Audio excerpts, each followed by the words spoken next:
तो शौक से थोड़ी भरे थे हर जाना, काम ही इन्होंने ऐसा किया था। क्यों राम जी?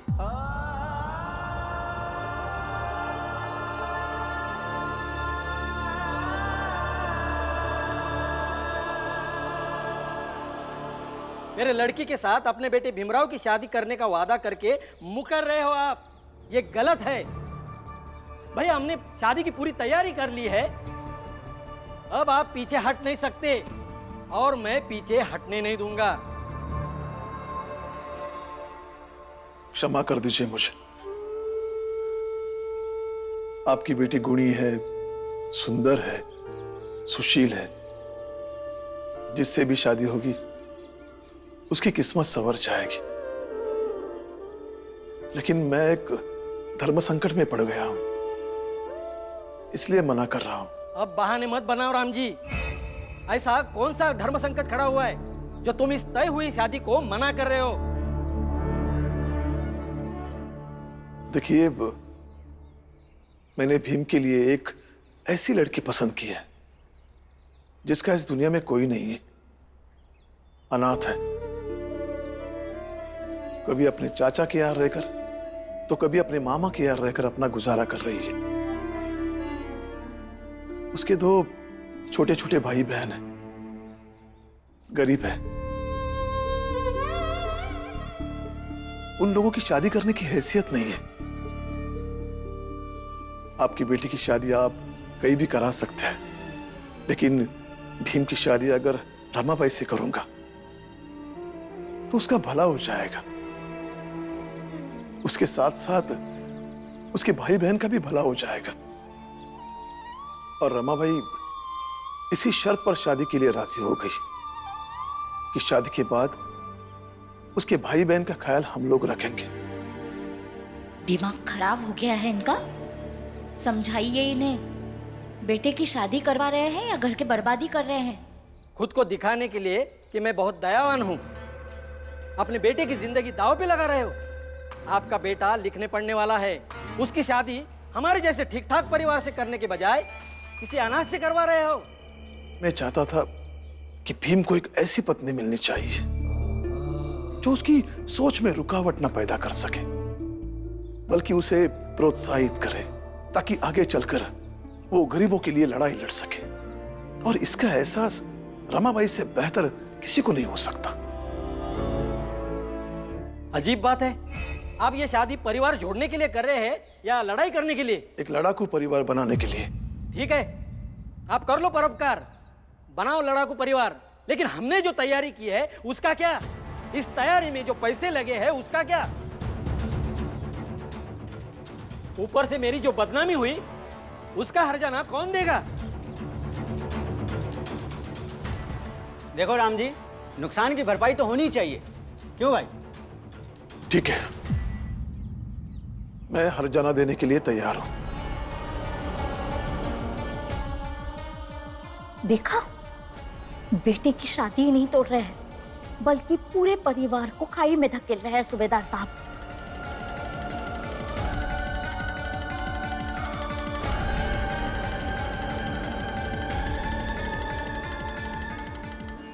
ये तो सही कहा था राम जी ने, रमाबाई से बेहतर पत्नी भीम को नहीं मिलती, और ना हम सबको रमाबाई जैसी बहू मिलती।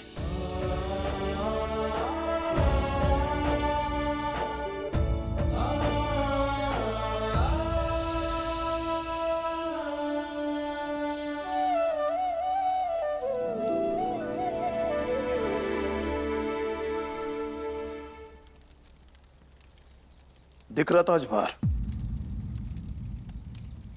चाल का हर आदमी भीम के साथ थाने जाने के लिए तैयार था, लेकिन तुम, इतने साल हो गए जीजा भाई, लेकिन दुख की बात यह है कि तुम भीम के लिए अभी तक नहीं बदली। बदला तो भीम भी नहीं है मेरे लिए, और ना ही भीम को लेकर आपका मेरे प्रति व्यवहार।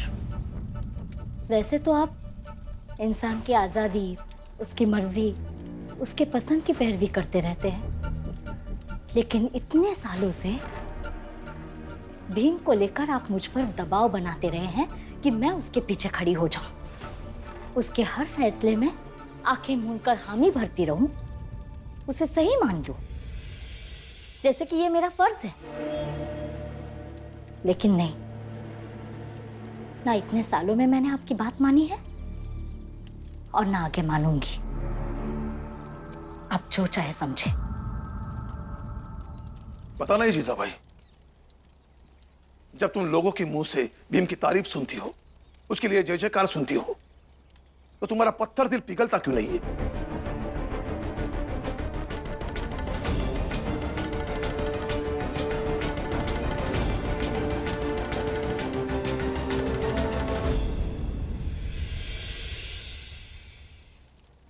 आप जानते हैं, भीम के अलावा आपके किसी भी बच्चे से मुझे कोई ईर्ष्या, कोई द्वेष, कोई घृणा नहीं है।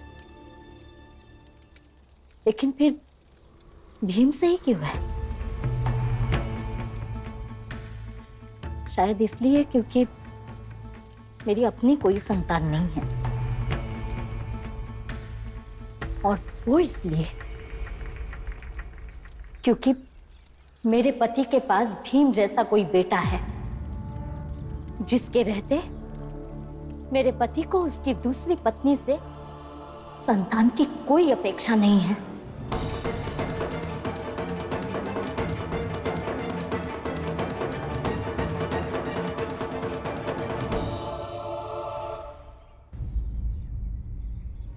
क्या हुआ रमा? देखिए, वहाँ बहुत सारे लोग थे, इसलिए कुछ नहीं बोले।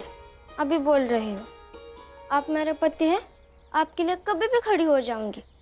वो न्याय वाय के लिए नहीं खड़ी रहूंगी, बस आपके लिए। वो न्याय अपने रास्ता देखे और मैं अपने रास्ता। देखो रमा, न्याय के लिए खड़े होना सबसे बड़ी बात होती है। पति के लिए खड़े होने से भी बहुत बड़ी बात। हाँ हाँ, पति के लिए खड़े होने से भी बड़ी बात। मैं नहीं मानती। रमा, जो लोग न्याय के लिए खड़े हो जाते हैं ना, उनके ऊपर समाज भरोसा करता है, उनका कद बड़ा हो जाता है, और दूसरों का भरोसेमंद बनकर जीवन जीने का सुख और संतोष अलग किस्म का होता है। मुझे अपने बालों से जुए निकालने हैं। क्या? बड़े बड़े बाल रखेंगे तो समझ में आएगा बालों में जुए होते हैं तो कितना काटती है। और फिर न्याय से भी ज्यादा जरूरी सर खुजलाना होता है।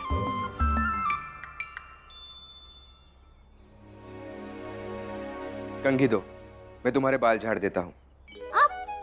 हाँ, तो क्या हुआ? आओ, बैठो।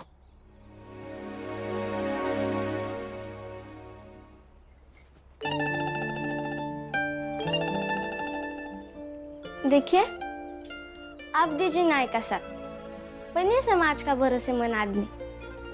चाहे जितने बड़े आदमी बन जाइए, लेकिन पत्नी के लिए समय निकाल लीजिए। किस लिए? जुए निकालने के लिए।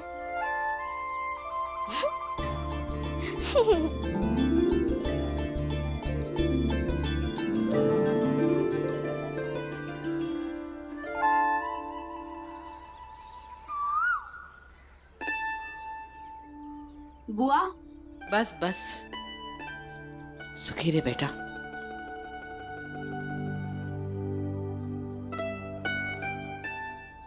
मंजुला, ऐसे ही आती जाती रहना। अरे हाँ, तेरे पति तो काम के सिलसिले में तुलसा के वहां आते जाते रहते हैं ना। एक संदेशा तो भिजवा देना तुलसा को, कहना कि जब भी समय मिले तो एक बार बुआ को मिलकर आ जाए। हाँ, क्यों नहीं। मंजुला, जाते हुए ये अचार ले जाना। इसकी क्या जरूरत थी? क्यों नहीं जरूरत है? हम हमारी ननद का ख्याल रख रहे हैं। अच्छा, मेरी भाभी के पाँव भारी हैं, तो उसे ज्यादा जरूरत है अचार खाने की और ख्याल रखने की, अपना भी और अपने पेट में पल रहे बच्चे का भी, ठीक है? ख्याल तो रखती है, लेकिन क्या करे, रमाबाई को घर का कामकाज आता नहीं है, इसलिए सारा काम इसे ही करना पड़ता है। मैं भी तो कोशिश करती हूँ। हाँ, सब्जी में नमक कभी कम और मिर्चा ज्यादा डाल देती हो। पता है दीदी, जब हमारी रमाबाई रसोई में जाती है ना, तब तो हम सब डर ही जाते हैं कि पता नहीं क्या बनेगा। लेकिन मैं भी तो कोशिश करती हूँ, और वो कहते हैं कि कोशिश करने वाला ही अंत में जीतता है। और देखिएगा दीदी, मैं भी आपके जैसा एक दिन बढ़िया खाना बनाने लगूंगी। यही तो हो रहा है इस घर में। तुम्हारा पति भी बिल्कुल तुम्हारी ही तरह है, दिन रात बस पढ़े जा रहा है कि पता नहीं एक दिन कौन सी क्रांति ला लेगा। और तुम ये सोच रही हो कि एक दिन अच्छा खाना बनाना सीख लोगी तो पता नहीं कौन से तीर मार लोगी। तब तक इस घर में कोई बचना तो चाहिए। ऐसा क्यों बोल रही हो आई? अपने पति को समझाती क्यों नहीं? इस घर में सब्जी खरीदने तक के पैसे नहीं है, और वो महंगी महंगी पढ़ाई किए जा रहा है, महंगी महंगी किताबें खरीद रहा है। मंजुला, चला? हाँ भैया। चल। बुआ आप बैठिए, मैं चली जाऊंगी। ख्याल रखना अपना। चलो।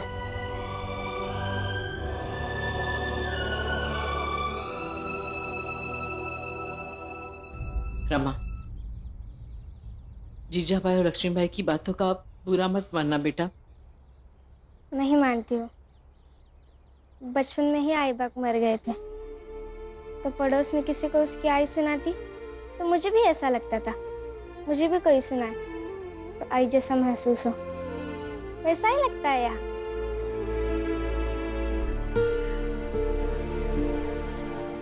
जिंदगी भर ऐसे ही रहना।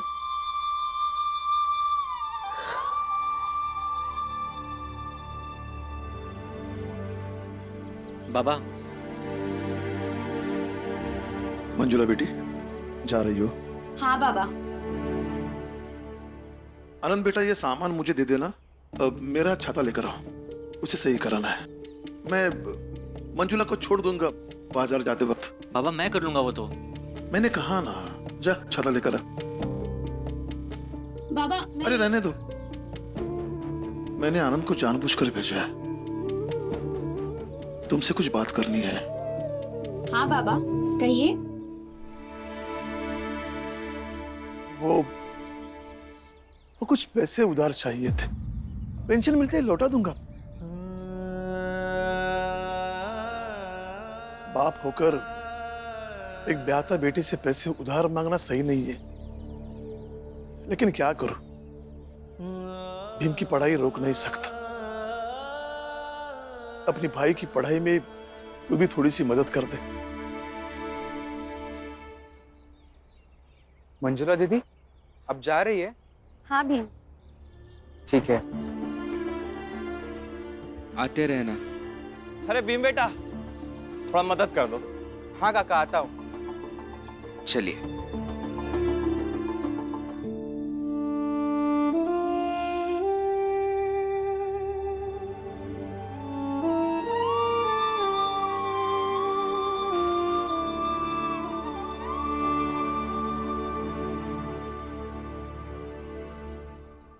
बाबा हाँ? ये लीजिए।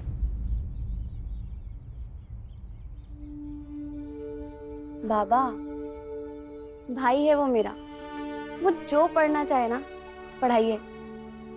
बस बाबा उसे मत बताइएगा कि उसकी पढ़ाई के लिए मैंने पैसे दिए, वरना वो कुछ कामकाज ढूंढने लग जाएगा।